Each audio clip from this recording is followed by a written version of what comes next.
তাণ্ডবে কি তাহলে এবার হাজির হচ্ছেন ওপার বাংলার শীর্ষ অভিনেতা জিৎ গাঙ্গুলি? দেখুন, এমনই একটা খবর টলিপাড়ায় এবং এমনই একটা খবর বাংলাদেশি সিনেমায় ঘিরে শুরু হয়েছে এবং সেই সিনেমার নাম হচ্ছে তাণ্ডব। সেই তাণ্ডবের পরিচালক রায়হান রাফি তিনি কিন্তু বরাবরই চমক দিতে পছন্দ করেন এবং শোনা গিয়েছে সবকিছু যদি ঠিক থাকে তাহলে তাণ্ডবে মাত্র 40 সেকেন্ডের একটা ছোট্ট ক্লিপ করতে ওপার বাংলা শীর্ষ অভিনেতা জিৎ তিনি কিন্তু বাংলাদেশে তাণ্ডবে অভিনয় করবেন এবং এই 40 সেকেন্ডের এই অভিনয়টা ধারণ করা হবে কিন্তু কলকাতা। প্রথমে কিন্তু এই ক্যামিও রোলের জন্য আরফান নিশোকে চুজ করা হয়েছিল, কিন্তু সাকিবিয়ান যারা ভক্ত যারা তাদের রোশানলে পড়ে আরফান নিশোকে নেওয়ার পরে এবং তার পরবর্তীতে তাণ্ডব টিম বিশেষ করে রায়হান রাফি তারা কিন্তু সমস্ত কিছু বিবেচনা করে তারা কিন্তু ওপার বাংলার শীর্ষ অভিনেতা এবং হিরো জিৎ গাঙ্গুলিকে তারা কিন্তু চুজ করে এবং সেটা কিন্তু দর্শকরা খুবই ভালোভাবে নিয়েছে এবং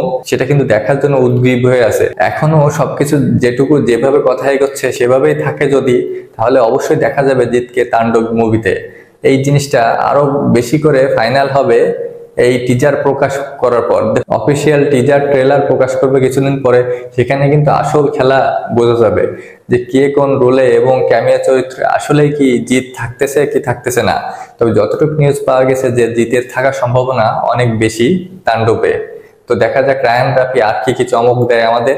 অবশ্যই সাথে থাকবেন এবং যে সমস্ত চমক আসছে সমস্ত কিছু পাওয়ার জন্য অবশ্যই চ্যানেলটি সাবস্ক্রাইব করে পাশে থাকবেন। ধন্যবাদ।